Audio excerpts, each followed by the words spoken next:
이 시간 우리에게 주신 말씀은 골로새서 2장 16절에서 19절 말씀입니다. 그러므로 먹고 마시는 것과 절기나 초하루나 안식일을 이유로 누구든지 너희를 비판하지 못하게 하라. 이것들은 장래일의 그림자이나 몸은 그리스도의 것이니라.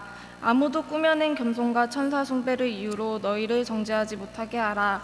그가 그 본 것에 의지하여 그 육신의 생각을 따라 헛되이 과장하고 머리를 붙들지 아니하는지라. 온 몸이 머리로 말미암아 마디와 힘줄로 공급함을 받고 연합하여 하나님이 자라게 하심으로 자라나느니라. 아멘. 네, 김용준 목사님 나오셔서 머리를 붙들라라는 주제로 말씀 전해 주시겠습니다. 오늘 이 골로새서 2장의 가장 큰 특징은 이 골로새 교회에 나타나는 심각한 문제에 관한 것이었습니다.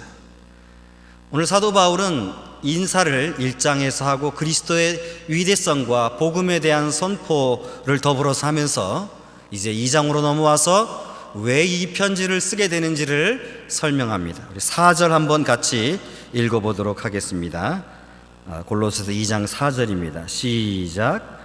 내가 이것을 말함은 아무도 교묘한 말로 너희를 속이지 못하게 하려 함이니. 오직 그리스도 예수에게만 모든 보화와 보물이 있는데 어떤 사람들이 와서 이 문제들을 제거하고 속이고 그리고 혼란스럽게 만드는 사람들이 들어왔다는 걸 설명합니다.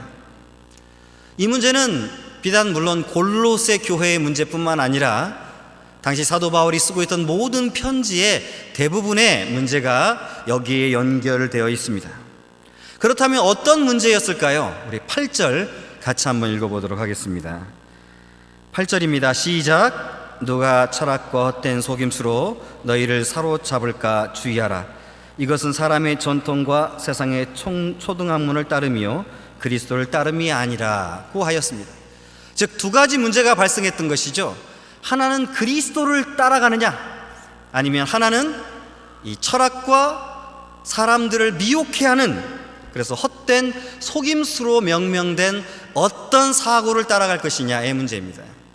많은 사람들이 여기에서 철학과 미혹해 하는 개념을 물론 분리시키기도 하지만 저는 이 본문의 두 가지 구분상 사실은 그리스도를 따라가는 것 그리고 그 나머지 것으로 이루어진 걸로 봐서 여기서 철학과 헛된 속임수, 즉 미혹해 하는 어떤 사상들, 생각들, 판단들은 동일한 개념으로 인식되어야 된다고 생각합니다. 그렇게 되면 이 그리스도를 따르고 그리스도를 붙잡고 그리스도에게 속하는 것 외에 있는 모든 생각들은 사도 바울의 관점에서 볼 때 세상에 그저 초등학문에 속한 철학이고 그리고 속임수요, 그리고 그냥 전통과 세상에 속한 어떤 것이라고 하는 것을 우리는 알게 되는 것입니다. 그러면서 사도 바울은 할례에 대해서 설명합니다. 11절 한번 읽어보겠습니다. 11절입니다. 또 그 안에서 너희가 손으로 하지 아니한 할례를 받았으니 곧 육의 몸을 벗는 것이요 그리스도의 할례니라. 이 문제가 사실은 단순히 철학적인 문제도 포함되어 있지만 오히려 더 심각하게 그리스도를 배척하고 그리스도의 은혜를 경시 여기는 율법주의자들에 관한 문제라는 것을 밝히기 시작합니다. 그러면서 이렇게 말합니다. 할례는 우리가 유대인들이 했던 할례가 진짜 할례가 아니라, 물론 로마서에서 여러 가지 다른 방식으로 표현되어 있지만 오늘 본문에서는 우리의 몸을 없이 하는 것, 즉 그리스도로 우리의 몸이 채워지고 그리스도로 오직 이루어지는 모든 총체를 의미하는 것이 할례다, 이렇게 설명합니다. 그러면서 12절에는 세례에 대해서 다시 설명합니다. 함께 읽어보겠습니다. 시작. 너희가 세례로 그리스도와 함께 장사되고 또 죽은 자들 가운데서 그를 일으키신 하나님의 역사를 믿음으로 말미암아 그 안에서 함께 일으키심을 받았느니라. 진짜 할례자는 바로 예수 그리스도를 따라가는 사람이고 그리스도로만 세워진 사람이고 바로 그 사람이 진정한 세례를 받은 사람이다. 그러므로 그리스도와 함께 죽었고 우리는 그리스도와 함께 산 사람들이 되었다고 하는 사실을 설명하면서 13절에 범죄와 육체의 무할례로 죽었던 너희를 하나님이 그와 함께 살리시고 우리의 모든 죄를 사하시고 그 다음에 14절 우리를 거스리고 불리하게 한 모든 법정으로 쓴 증서를 지우시고 제하여 버리사 십자가에 못 박히게 하셨다라고 설명함으로써 그 이전에 모든 우리가 또는 유대인들이 그리고 하나님의 백성이라고 여겼던 사람들이 가치 있게 생각했던 것들이 다 십자가에 이제 못을 박혔어요. 더 이상 우리에게는 아무 의미가 없게 되었다고 하는 사실을 설명하면서 오늘 본문을 시작합니다. 그러므로 라고 시작합니다. 이 모든 것들이 그리스도 예수로 말미암아 이제 폐기되었다. 진정한 할례라고 하는 것은 그리스도를 우리 몸에 새기는 것이고 진정한 세례라고 하는 것은 그리스도와 함께 십자가에 못 박는다는 못 박혀 죽고 그리스도와 함께 사는 것을 인정하고 그리스도와 함께 사는 것이라고 하는 사실을 설명하면서 그렇기 때문에 이렇게 사도 바울은 오늘 강조하고 있는 것입니다. 그렇기 때문에 무엇이라고 말하고 있습니까? 자, 우리 16절 한번 읽어보겠습니다. 시작. 그러므로 먹고 마시는 것과 절기나 초하루나 안식일을 이유로 누구든지 너희를 비판하지 못하게 하라. 여기서 사용하는 것은 3인칭 명령법입니다. 어떤 사람으로 하여금 너희를 판단하지 않도록 하라 라는 뜻입니다. 아무도 판단할 수 없다는 말입니다. 판단해서도 안 된다는 말입니다. 또 그렇게 살지 말라는 뜻도 포함되어 있습니다. 무엇입니까? 그 대상이 나옵니다. 첫째로 먹고 마시는 것입니다. 이것은 음식법에 해당하는 것입니다.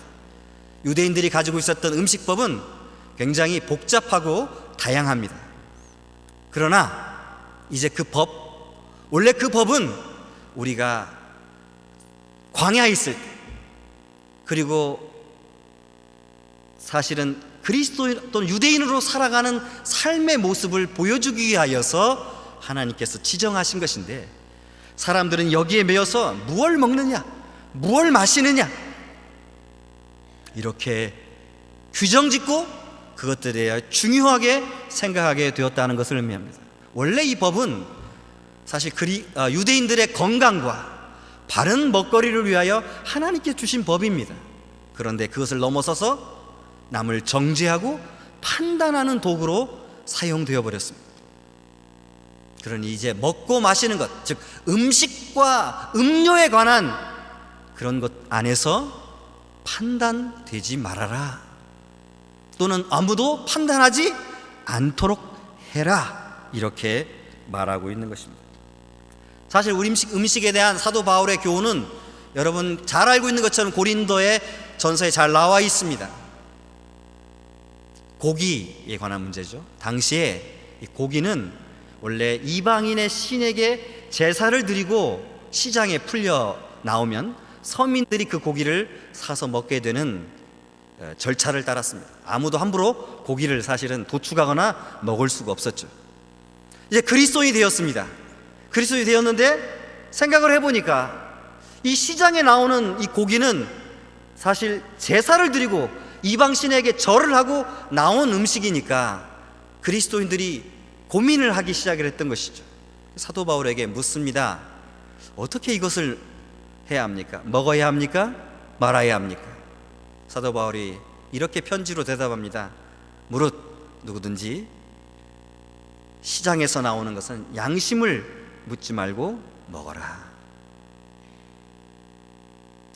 이 말은 뭐냐면 양심의 법을 따라서 이제 우리 그리스도인들은 어떤 조항과 어떤 규정이 아니라 우리가 갖고 있는 믿음의 신앙의 양심의 법을 따라서 살아갈 것을 권면합니다. 그러면서 이렇게 말을 붙입니다. 혹 어떤 사람이 내가 그 고기를 먹는 것을 보고 실족한다면 나는 죽을 때까지 그 고기를 먹지 아니하겠다. 그런데 우리는 거꾸로 이 문제를 해결합니다. 어떻게 해결하냐면 저 사람 고기를 먹는데 나는 고기를 먹지 않아. 그러니 나는 다른 사람보다 더 훌륭한 신앙인이야.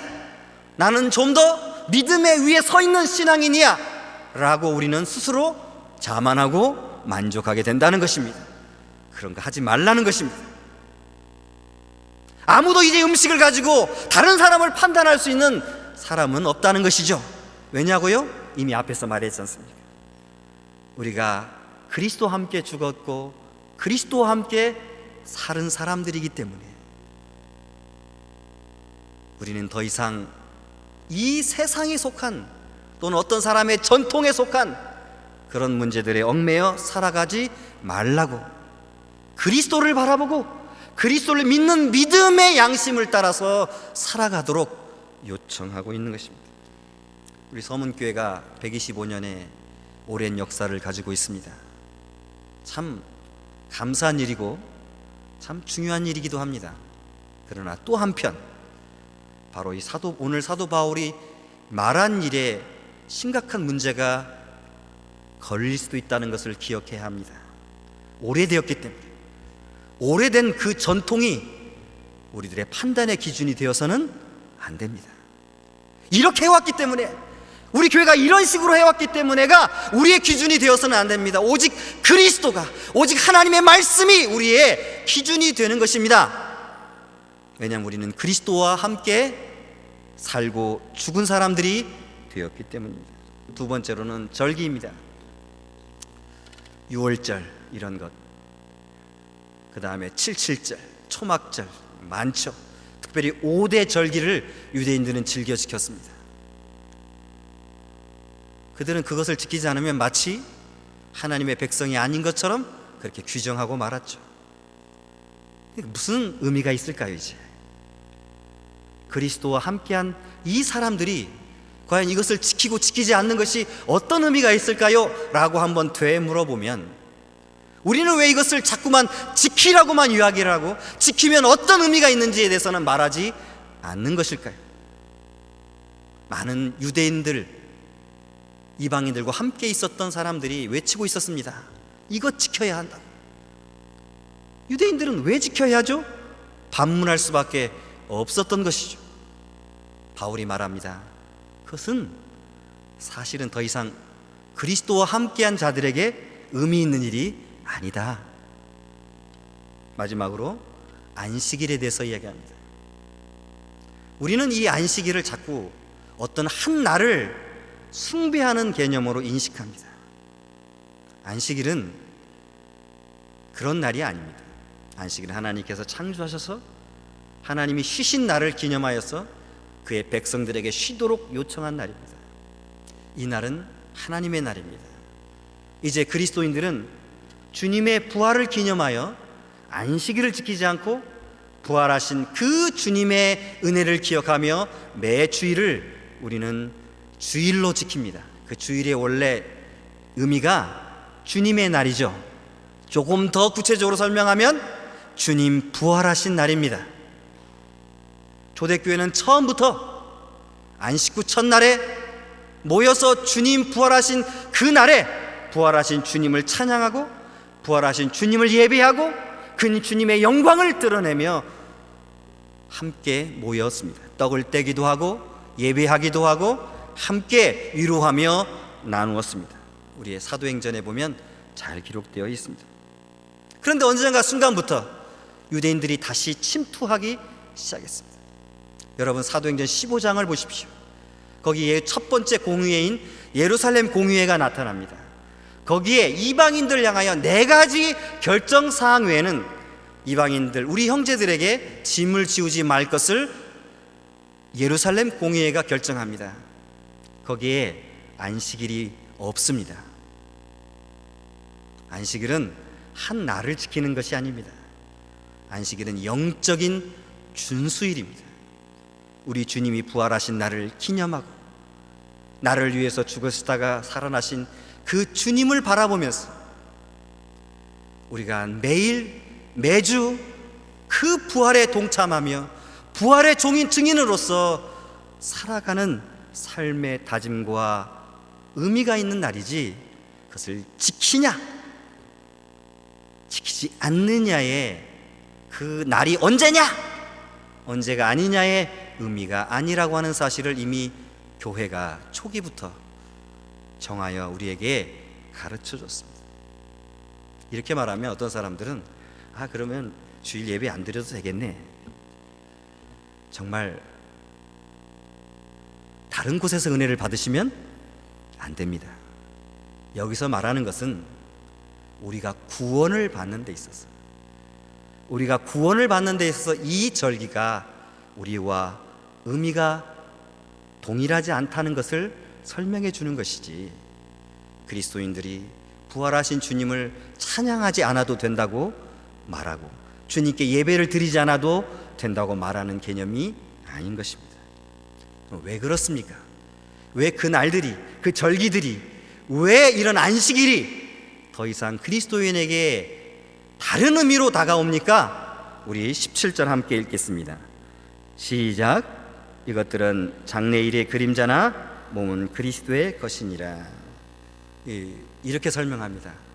사실은 그 날들은, 그때 그것을 지켜야만 했던 이유는 아직 주님이 오시지 않았기 때문입니다.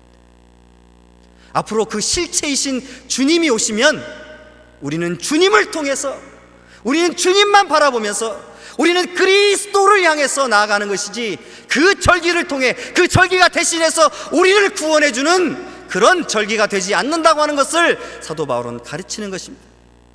주님께서 찢기시고, 주님께서 상하시고, 주님께서 매 맞은 그 몸이 바로 원래 그것이 진짜였고, 양을 잡고 절기를 지켰던 것은 그 앞으로 오실 주님을 보여주고, 이제 구원이 이런 방식으로 부족하고 연약한 것이 아니라 단번에 이루실 완전한 구원을 우리에게 주시는 은혜임을 선언하기 위하여 우리에게 그림자로 제공해 주신 거였다. 그러니 원래 몸은, 여기서 번역이 조금 어설프죠. 바로 그 진짜 몸통은, 그림자가 아닌 몸통은 그리스도였다라는 의미입니다.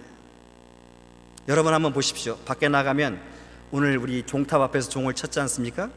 햇빛이 비치면 종탑 반대 방향에 그림자가 이렇게 생깁니다. 때로는 종탑과 같은 그림자가 생기기도 하지만, 어떨 때는 전혀 이 그림자가 어떤 것을 반영하는지 알 수 없을 때도 많이 있습니다. 뭘 의미하느냐? 실체이신 그리스도가 오지 않으면 여러분, 그 절기와 월삭과 먹고 마심과 안식일은 사실 우리가 바른 의미를 파악하기가 어렵지만, 실체이신 그 분명한 것이 우리가 보게 될 때는 더 이상 그 그림자는 필요가 없는 것입니다. 그래서 히브리서 10장의 율법은 장차올 좋은 것에 관한 이야기, 9장에는 바로 이것이 그림자여, 율법은 원래 장차올 예수 그리스도에 관한 이야기라고 하는 사실을 설명해 줌으로써 우리가 더 이상 그림자에 얽매이지 않도록 하라고 설명해 주고 있는 것입니다. 그런데 우리는 아직도 그림자에 얽매여서, 그림자에 매여서 실체이신 그리스도를 외면하고 자꾸만 다른 것, 전통이나 날짜나 절기나 이런 것에만 자꾸 매여 있는 것 같습니다. 그리고 그것을 하면 마치 구원받은 백성인 것처럼 보여지고, 그것을 안 하면 관계없는 사람인 것처럼 우리는 자꾸 정죄하고 판단하려는 그런 모습 가운데 있게 되죠. 그러나 여러분, 그것은 구원을 받은 백성을 판단할 기준이 결코 되지 못합니다. 우리를 위해서 몸을 버리신 그 주님, 그분 한 분만으로만 우리는 구원을 소유하게 되고, 우리는 그분을 통해서만 구원에 나아가게 되는 것입니다. 그러므로 우리는 더 이상 불완전한 것, 다시 그림자로서 실체를 보여주기 위하여 미리 보여준 이것들에 얽매여서 우린 자꾸 여기에 집중하는 잘못된 철학과 속임수에 빠져서는 안 됩니다. 이런 속임수는 또 다른 방향으로 드러납니다. 자, 우리 18절 함께 읽겠습니다. 시작.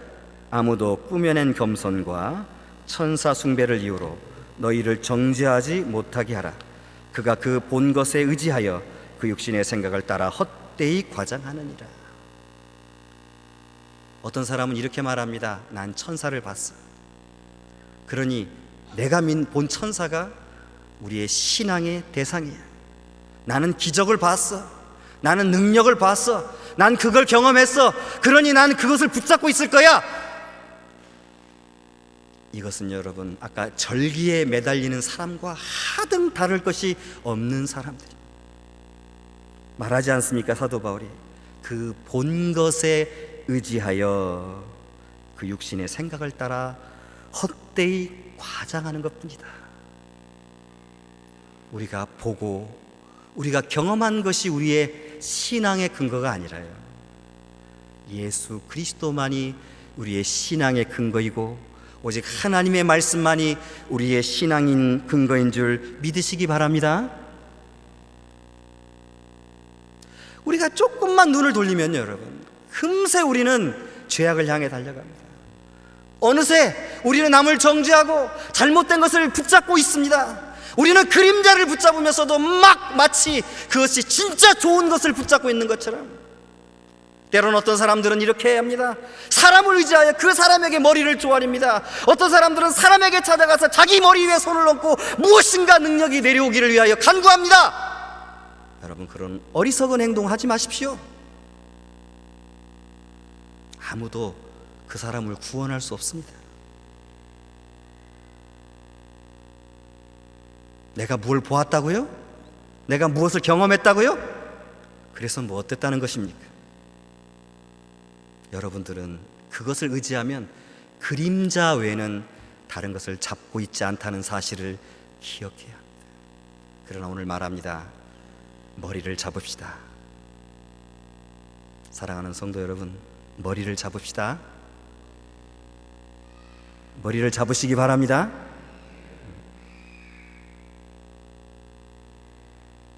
머리 대신 예수 그리스도만을 붙잡아야 합니다. 19절 함께 읽겠습니다. 시작. 머리를 붙들지 아니한지라 온몸이 머리로 말미암아 마디와 힘줄로 공급함을 받고 연합하여 하나님이 자라게 하심으로 자라나니라. 진짜 신앙은요,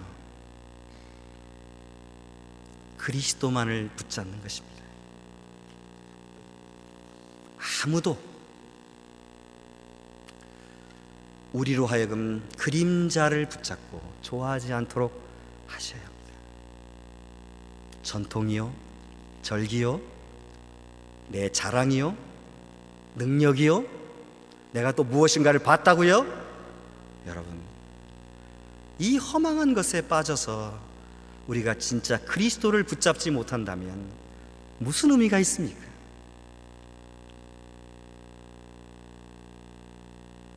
내가 정말 오직 그리스도 외에는 다른 것을 말하고 싶어 하지 않았던 이 사도 바울의 모든 편지 속에서 늘 언제나 동일하게 나타나고 있는 한 단어가 있습니다. 바로 예수 그리스도입니다. 여기서 이렇게 설명합니다. 머리를 강화해라. 그래서 붙잡는다는, 크라토라는 톤이라는 동사는 붙잡는다는 뜻도 있지만 사실은 그 붙잡는 것에 힘을 의미하는 단어입니다. 여러분, 성령의 능력으로 말미암아 오직 그리스도만 붙잡으시기 바랍니다. 이 그리스도로부터 영양분이 내려옵니다. 이 그리스도부터 각 마디와 뼈와 모든 인간의 삶의 부분에 영양분이 옵니다. 인간이 힘을 써서 나가는 것이 아닙니다. 오직 그리스도부터 오는 그 영양분으로 말미암아 우리는 일어서서 하나님이 자라게 하심으로 말미암아 우리는 자라나고 나아가는 것입니다. 우리가 아닙니다. 우리 힘이 아닙니다. 우리의 능력이 아닙니다. 오직 우리 주 예수 그리스도로 말미암아 이루어진 하나님의 능력임을 여러분, 우리는 간과해서는 안 됩니다. 오직 머리만 붙잡으시기 바랍니다. 그러므로 그에게까지 자라나야 하는 것입니다.